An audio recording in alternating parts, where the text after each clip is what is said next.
Selanjutnya, kalau anak kita radang, ya, flu, batuk, ini cara melakukan terapinya. Anda melakukan terapinya di belikat sebelah kanan, ya, belikat sebelah kanan seperti ini, samping tulang belikatnya, lalu belikat sebelah kiri.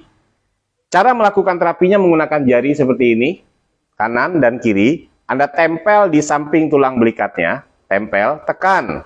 Tujuan kita menekan supaya kita bisa membenturkan. Tujuan kita membenturkan supaya terjadi penguraian penyumbatan. Dengan sumbatan terurai, darah lancar, nutrisi tersalurkan, oksigen terkirimkan, maka persoalan anak kita bisa teratasi dengan cara yang alami. Ini untuk yang di sebelah kanan. Begitu juga lakukan untuk yang di sebelah kiri. Cari tulang belikatnya, tekan samping tulang belikatnya, benturkan ke tulangnya, gerakannya seperti orang mendadak. Bagi sahabat sehat yang melakukan terapi ini, Anda tidak usah khawatir, ini jenis terapi yang aman, mudah dipelajari, dan minim resiko.